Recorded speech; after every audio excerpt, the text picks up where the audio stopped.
বাংলাদেশের যুবক ভাই বোনদের উদ্দেশ্যে বলতেছি, যারা কিনা রাজনীতির সাথে জড়িত আছেন তাদের উদ্দেশ্যে বলতেছি, যুব দল, ছাত্র দল এবং ছাত্র শিবিরের উদ্দেশ্য করে বলতেছি, বিশেষ করে ছাত্র দল, যুব দল এবং ছাত্র শিবিরের উদ্দেশ্য করে বলতেছি, আপনারা নিজেদের ভিতরে মারামারি পরে করবেন, নিজেদের ভিতরে মারামারি হানাহানি পরে করবেন।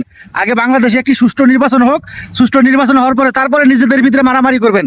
তখন পদ পদবি নিয়ে মারামারি করেন। এই মুহূর্তে আপনাদের দরকার হলো এই মুহূর্তে বাংলাদেশে আপনাদের সবার হাত এক জায়গায় করে ইসকনের বিরুদ্ধে লড়ান। তাই আপনাদেরকে অনুরোধ করতেছি, বাংলাদেশে যে হিন্দু সন্ত্রাসী সংগঠন আছে ইসকন, এর বিরুদ্ধে লড়ার জন্য আমি যুব দল, ছাত্র দল এবং জামাত শিবির এবং ছাত্র শিবিরকে অনুরোধ করতেছি, আপনারা সবাই এক হয়ে যান। এক হয়ে এই মুহূর্তে বাংলাদেশ থেকে ইসকন হটান। আগে বাংলাদেশে যাতে ইসকন কোনো কার্যক্রম না করতে পারে, আগে ইসকন হটান বাংলাদেশ থেকে, তারপরে নিজেদের ভিতরে মারামারি করেন। আপনারা যখন বাংলাদেশে একটি সুষ্ঠু নির্বাচন হওয়ার পরে নিজেদের ভিতরে যখন মারামারি করবেন, তখন আপনাদেরকে আমরা সাপোর্ট করব।